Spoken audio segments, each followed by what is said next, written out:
Ready? Go. Hello, this is Sophie Lawson from sophielawson.com, and this is episode 191 of the Sophie Art Podcast, which is a little podcast that I do about the art and things. And little Dennis and Kitty are with us today. And what we're doing today is we're gonna be doing another article. So we've had the kitty kisses already. So if you're watching on YouTube, youtube.com/Sophie Lawson, you're here to see some of the images from this one.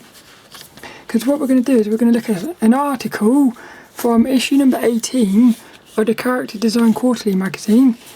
And it's an article called The Personality Test by the artist Ilse Harting. It's spelt ILSE HARTING.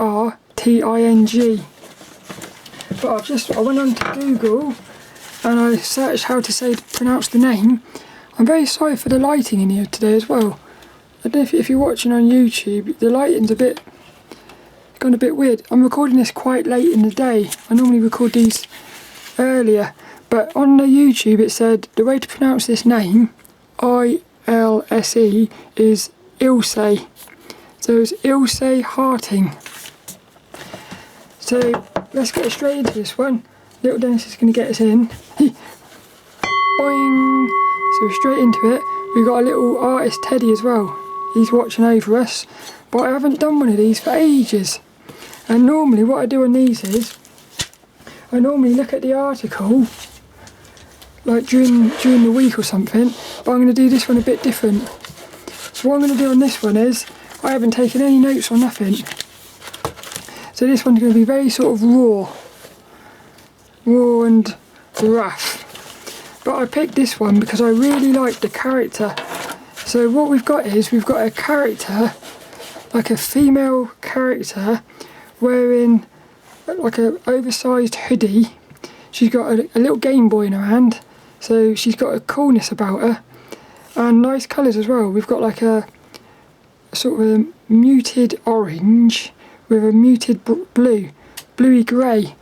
So I just thought I loved the colours, I loved the character as well, and she's definitely got a lot of personality about her. So in this article, well, this is with the artist Ilse Harting, and I'll put a link and everything in the description for their website, but it's ilseharting.net. If you go on there you can see some of her artwork. Cool characters. Once again, I love characters, I do, but these characters are brilliant. They remind me a little bit of who is it? Oh, I forgot the name. Who is it? Simone Greenwald, that's it. Remind me a little bit of Simone Greenwald. So I'll put a link and everything in the description. But in this article, what we're going to be looking at is there's going to be a little bit about straight into the action, colour blocking, adding colours step by step, all the page is a stage, dressing up your character, which is what I noticed. That's what was drawn me to this character. Also, this character, I've just noticed it, they've got like a little sidekick hidden in their hood, like a little teddy bear thing. But I've always said this, the accessories add a lot to the story of the character, which I think is cool. And then we've got another character on the next page who is more of a sort of, and if the first character is sort of like a hip young girl, the next girl is more sort of like a sort of posh upper class girl. But this one says strike a pose, interacting with the story. As things change, they stay the same, which I like that. And then the final thing is cementing ideas. So what I do is I go through each thing, and if you're watching on YouTube, you can see little images as well. But I will do my best to sort of explain everything. So what I do, I'll start by reading the intro to the article. It says, as character designers, we all aim to create authentic characters that are expressive and full of personality. Here are a few tips on making that happen. I've created a couple of new characters to showcase the important steps. Let's get started. So the first thing they do is we're going straight into the action, and we've got the character with like, it's basically just a gesture, very sketchy and rough. But what they've done is they've sort of defined some of the lines that they want to pick as their main bits. But we've got a character with one of their feet, a bit like Hitler. Remember Hitler when he used to do that thing where he walked with his feet up? So she's almost doing like a sort of a Hitler stance with her hands out, and there's some sort of little creature. You can just make out like a little squiggle of a creature on her hand. And she's got a look on her face as if she's sort of disgusted with something. Almost like she's stomping off. So again, there's lots of personality here just in the gesture. That's what I'm noticing. And again, because we've got a little character there, you're going to get like a little story between these two. So what I'm going to do is I'm going to just read basically what she's put in the article. So it says, straight into the action.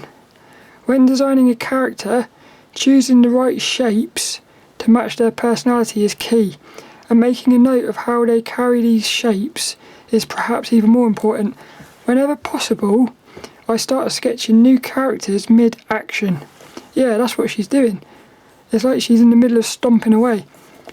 She says, as this helps to visualise the range of emotions and expressions they might use. The girl in this drawing is a simple sketch, but by drawing her emotion, I can already get a sense of what kind of person she might be. I think she's going to be like a sort of, almost like somebody, like a spoilt girl or something. But I can tell there's going to be a bit of humour in this character. But also what I noticed is her legs are very straight, like straight lines, and her hair is a lot more curvy. And also her feet are a very strange shape.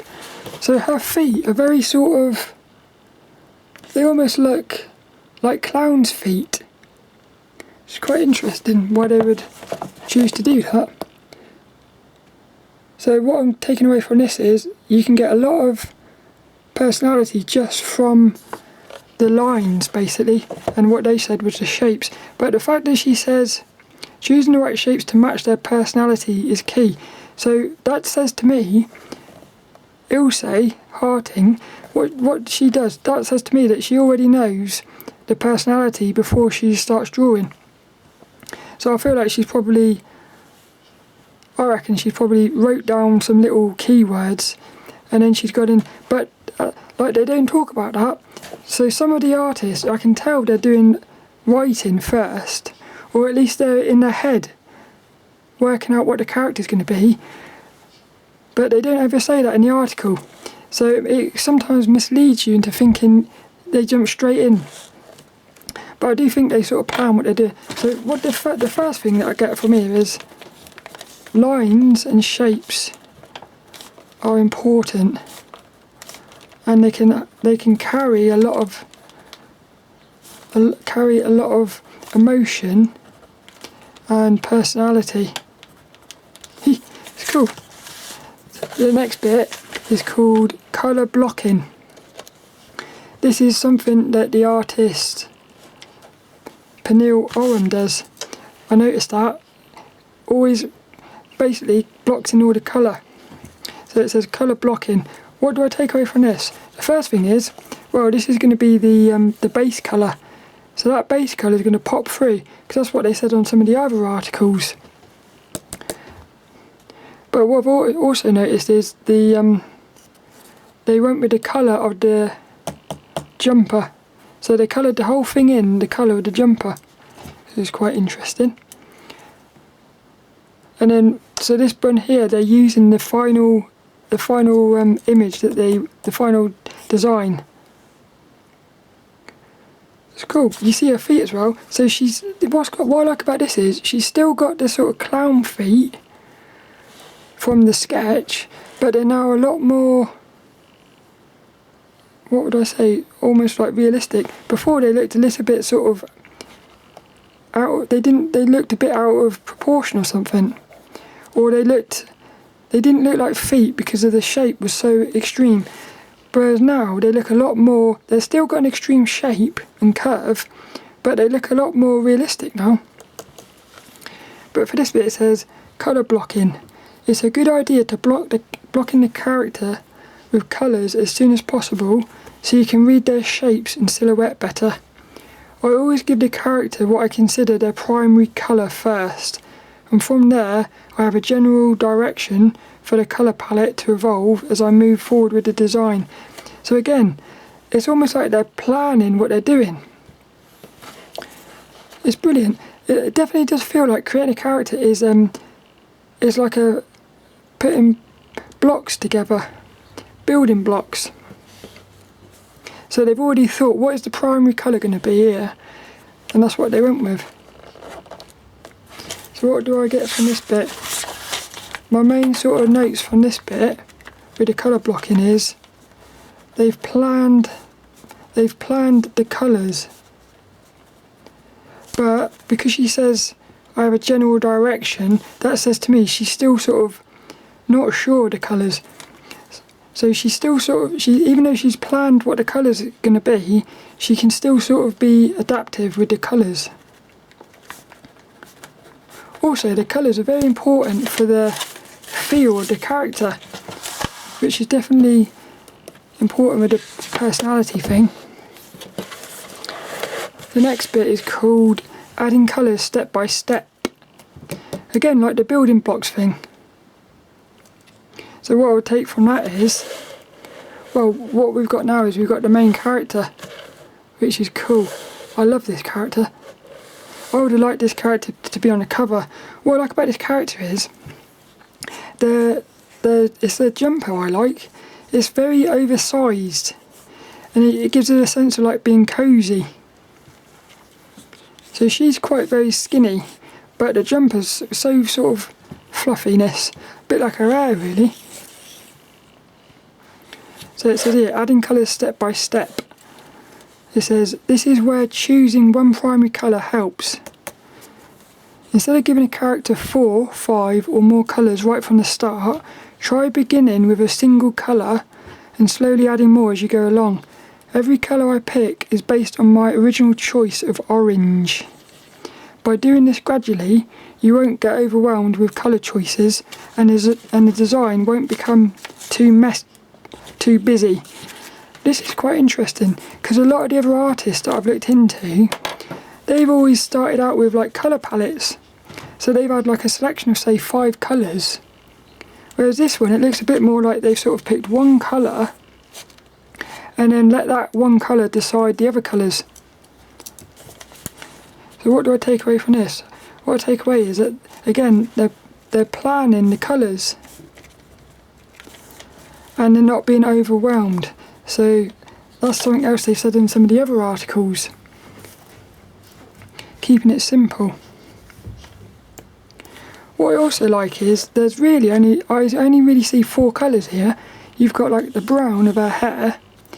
You've got the orange of her jumper, which is almost the same as her skin, just a bit darker. The Game Boy is also orange. Her bag is orange, got little bits of orange detailing. The colour of her bag is also the same sort of colour as her hair. And then her shorts, her hairband and her actual bag is like the bluey grey colour. And then you've got the little creature is like a white, so he pops. Even though he pops, I didn't notice him at first, which is quite cool because he's sort of hidden. He's hidden, and then when you see him later on, you think, "Oh, cool." It's almost like a bit of fun that he's in. If he was too bright, you'd see him straight away. So for me, there's only really 3, 4 colours here. Yeah, I like that. So the next bit says, all the page is a stage. What do I get? My feeling from that is they're going to talk about the colours of the background interacting with it. Because what I said on one of the other podcasts was, one of the other articles, like if you change the colour of the background, it actually changes the colours of the character. This is really weird, that. So it says all the page is a stage. This is what they said. They said viewing your character Oh, I like this. Viewing your characters as actors auditioning for a part in a play is a good method for getting a little deeper with their personality. I love that. That's sort of coming back into the story thing. Seeing them as actors. How cool is that? Seeing them as actors. I'm writing that down. And then she says, ask your characters questions beyond the role you've assigned them. Oh, this is cool. So they're actually asking questions. Some of the questions they're asking is, what interesting quirks do they have? Like they play video games. They got a little character there, a sidekick. What troubles them? What strengths and flaws make them unique? How nice is that? So your weaknesses can actually be what makes you interesting. They've also put, once you've formed a rounded personality, see how these decisions can affect the character design. By going back and forth between developing the personality and the physical traits again and again, you can turn the most generic design into something truly unique and original. What I like about this is, again, it makes me think of writing. There's a back and forth between working out in your head or writing what the character's about and then actually playing around with the design. And then I've said this before as well, you've got the design like on the paper, which is actually drawing, but then you've got like the idea, I suppose, which is the words and the writing, but they play off each other. So your design, as you're drawing it, is being influenced by the words and the ideas you've come up with, but then as you keep drawing you get more ideas and words. So it's almost like it's a very sort of playful experience creating characters. I like that one. That was one of my favourite bits, I think, so far. The next bit is called dressing up your characters. So this is all about the accessorising. Again, for me, the story is in the accessories, because like she's got these big glasses on as well. So there's a little bit of a story there with these things. It says dressing up your characters. It says Pinterest is often cited as a great source for reference material for all sorts of projects, and rightfully so. I'll write that down. I haven't used Pinterest for years. I used to be on that all the time. I feel like a lot of people use Instagram now. It says, but when looking specifically for clothing, I like to search for references via online clothing stores. How cool is that? This goes into something else as well. So references, online clothing stores. This goes into something else, which keeps popping up in these articles as well. You keep it believable. So even though you're making stuff up, so you're making a character up who's a completely crazy character, but you're actually using realistic reference, realistic clothing, because then what happens then is your character's believable. This is especially true with like robots and that. A lot of people who are creating like robots or creatures from their head, from their imagination, they're using reference of animals in real life. So you're coming up with this crazy character, this crazy creature who's sort of not real, but because it's using reference from real life, it looks like a creature that could actually exist. Same thing with the clothes and that. It says, browsing a store's catalogue can lead you to a wide range of variations on different designs, and better still, the quality of the photos can be excellent, with close-ups, different angles, and sometimes even 360-degree videos, when you can see how the model moves in the garment. That's cool. Online stores can be extremely helpful when trying to find that perfect outfit for your character. So how cool is that? That's like a little tip, I think. Little tip. Online clothes shops for characters' clothing. I like that. And that's it for the first character. So what's my main takeaway from this character? It's a fun character, and I get the impression that they're sort of playing with the design, but they're following rules. But you can also see it's a back and forth, which is exactly the same as like a lot of the other articles are like that. This back and forth between playing and sort of. Basically, I think what it is because our brain has got the right and the left side, which one is like analytical, one is the creative bit. I think that's what happens when we're creating characters. We've got part of us is sort of very analytical about it, and then you've got this other half that's just playful with it. That's probably why it always ends up being the same sort of thing. So this next one's a bit different. This second character, we've actually got 3 sort of poses of the same character, whereas before we only really had 1. Now I've got 3. So we've got the finished design of the character with a sketch for each of the characters or each of the poses. What I like about this is you can sort of see how the thing's built up, because like one of them, this character is interacting with a little deer, whereas if you look at the sketch, the deer looks a lot more alive, like it's moving, and you can sort of see how they've sort of played around with the design of the deer. So the first part of this, it says strike a pose. And what we've got here is we've got a character like this posh lady character with her hands in her pocket, very straight. Reminds me a lot of the sort of poses you see in the video game Persona, like Persona 4 or something. And she's also got these incredibly short trousers on, which gives her a little bit of an element of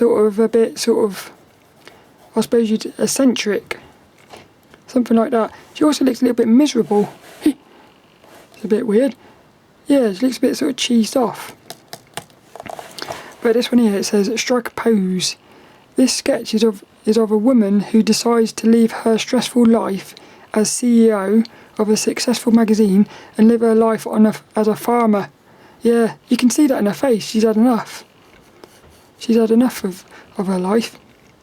Before this change, she is clearly not happy, and I want to express that mood with a single pose. Yeah, she's had enough. I start by making her look unapproachable and reserved, her hands stuffed deep into her pockets, her body turned away, and a judgmental expression on her face. I want her to come across as no nonsense and maybe even a little arrogant. This look can also read as insecure. I was thinking the reason she's so sort of withdrawn like that is actually she's a bit sort of, yeah, not arrogant, insecure. She doesn't trust anyone and isn't even comfortable standing still. The dynamics of these personality traits are interesting elements to play with while posing your character. So I think what's actually happening on this page is we're getting to see a character evolve. So she starts out miserable because she's in a job she doesn't like, and then by the end you can see she's getting a lot more friendly. She's also connecting with the animals. I like that. What's my main thing from this? The main thing from this is the pose is very static, but yeah, there's a lot of, I would say, energy and emotion in here. Yeah, and personality. Basically because of her facial expression. The like she said, her hands, facial expression, her hands, and also, for me, those trousers being so short gives me a sort of sense of intrigue. So, and also what it does as well, also creates a lot of nice negative shapes in between her legs and stuff. Those trousers, those little trousers being so short, creates like really, really interesting shapes and like silhouette. Enjoyed that one. What's the next one? The next one is called Interacting with the Story. So what we've got here is we've got 2 little sketches of the same character, but this time she's actually interacting with these little animals. So one of them is a deer, the other one I think it's a lamb, little sheep. I love this because it's sketches. So the first thing that pops out to me, quite strangely, is how she's got beautiful sort of floaty, delicate clothing on, and these big fat, chunky boots, like her wellies. I suppose that is because she's on the farm, but it's interesting because it's almost like she's nice and prim and proper and pretty, cares about her cares about her appearance, but she's wearing these wellies. So it's almost like those wellies, to me, is almost like that's her way of sort of expressing herself, like letting go of her old life. In her old life she would never have worn wellies, I don't think, but those wellies is starting to sort of let go of being stiff, like the pose, and she is now a lot more loose and free flowing. So in the thing here it says interacting with the story.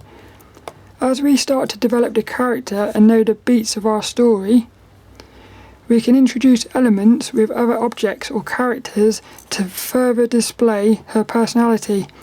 Alongside movement, interactions are a very helpful technique for exploring the unique quirks of characters. I love that word, quirks. It says, look, I like this, look, have fun and see how different characters interact with one another. I made the ex-CEO interact with her animals since they are a key part of her story. But I love this. We're actually watching a character evolve, basically. And I like that it's the animals that's bringing her out of herself. So that's the thing with animals. Animals are free. And I think being around animals, it sort of, it makes you a bit free as well. So what's my main sort of thing from this? My main thing from this is interactions, relationships, the freeness of animals, and also I would say the shapes. I would say like the shapes of things. Also what's going on here is the character is looking at, the character and the animal are actually looking at each other. So there's like a connection going on there. It's cool, I like that.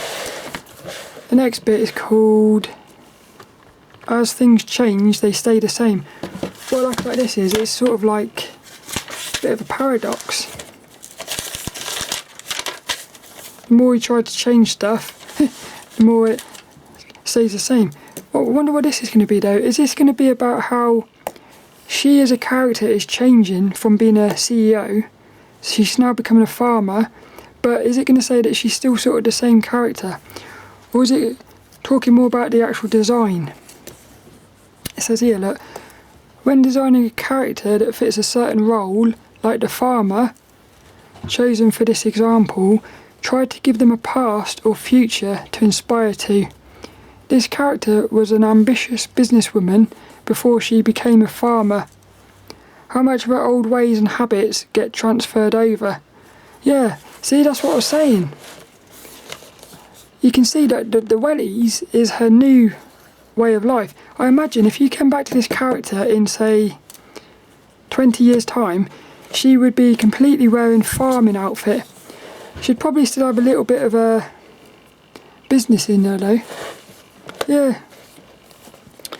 What does it say? Look, the character was an ambitious businesswoman before she became a farmer. How much of her old ways and habits gets transferred over? Again, she's asking questions. She's this artist, was it Ilse Harting, constantly asking questions. See, this is the thing. Questions are key. it goes back to that thing of curiosity. If you as the artist is curious as you're creating a character, so if you're curious about the character you're creating, when people look at the character that you've created, they're going to be curious. They're going to wonder, what's going on here? Yeah, because I sort of think to myself, what's going on with this little character, the first one? Also, I want to know what video game that first character was playing. Also, what's in her bag? Whereas with this one, it's a bit more like, I sort of wonder, is she happy? I think she is, but she's still not smiling a lot. So I wonder if she is actually happy. So it says, look, how much of her old ways and habits gets transferred over? Clothing, hair and mannerisms are all things you can play with while drawing the character in different stages of their life. Similarly, similarities shown in different versions of a character can help lead the viewer through the story. So it says here, look, I transferred the characteristics of the woman's previous career as a CEO to a new life as a farmer. Just as with a business outfit, she chooses to wear mostly muted colours with a baggy fit. Yeah, I like that. However, I choose to make her look slightly more upkept and carefree in a new role. This is a subtle way of communicating how her attitude toward life and therefore her personality has changed. You can definitely see that. Because even like her clothing, before her clothing was very sort of static, whereas now there's a lot more curviness going on. I love those wellies though. For me, those wellies is key. So that says to me little details. Little details, wellies, like props, story. It's like props are really good for story. Well, how many colours we got here? So the first character we had three colours really with the white. This character's got sort of a green skin colour. You got like a dark brown. I suppose you got browns, green. Again, there's not many colours going on here really. Also, what I like about this one is the colours they've picked, like the greens and the browns, it goes into a sort of being a farmer, like natural colours. So she's wearing a lot more natural colours now. We're on to the last bit now. The last bit is called cementing ideas. So what we've got here is we've got the character looking at an animal, which is a little deer. She's still got wellies on, but she's got a lot more trendy wellies on now. Whereas before she was wearing bog standard wellies, she's now got sort of sexier wellies. She's also got socks on, a bit like Lara Croft, the socks Lara Croft wears. She's also still wearing, she's got functional gear on because she's wearing shorts. So if she's on a farm, she doesn't want to be wearing sort of dresses and baggy trousers, so shorts. So she's wearing, I can see she's wearing clothes that are functional for her job as a farmer, but they've also got a lot of style about them. She's also got like a little blouse on, so she still looks very sort of business-like, but she definitely looks a lot more like a farmer. So it's almost like she's sort of like put the two designs together. The businesswoman with the farmer comes out with a final character. But the only thing is she's not smiling, which is interesting. I wonder why they chose not to have her smiling. So here it says, cementing ideas. Once you have a good grasp of the concept behind your character and the general look, it's time to draw and draw some more. By redrawing characters in different poses and scenarios again and again, you will start to subconsciously simplify the design through through reiteration. I love that. That's brilliant. Subconscious, so you're doing it without even thinking. Repetition is the key to learning. That's what Lee Hammond always says. And what I'm getting from this is, this whole article so far has been all about sort of asking questions, planning, designing, a lot of sort of, I would say, mind work, whereas at the end, all it comes down to is drawing. So at the end of the day, so you spend all that time sort of thinking about the character, all that really matters at the very end is the drawing. How cool is that? That's it for this one. I thought it was brilliant. We've got two really cool characters, and what I like is, like I said at the start, they're two very different characters, and yet they've got the same sort of feeling about them, like the style. You can definitely tell that it's the same artist that's drawn these two characters, even though they're very different. Like the first one, for instance, got a very big fat round head. The second character is a lot more thin and pointy. That's cool. Well, I hope you enjoyed that. Little Dennis, he's going to finish it for us here, and I'm going to get the quote, this week's inspirational quote. Little Dennis just kissed the teddy. Boing! That means it's game over for this one. I do hope you enjoyed that. All that's left is this week's little inspirational quote, and I'm going to do this, look. I'm going to do this. I like this bit. By redrawing characters in different poses and scenarios again and again, you will start to subconsciously simplify the design through reiteration. How cool is that? This week's little inspirational quote. By drawing characters in different poses and scenarios again and again, you will start to subconsciously simplify the design through reiteration. Ilse Harting.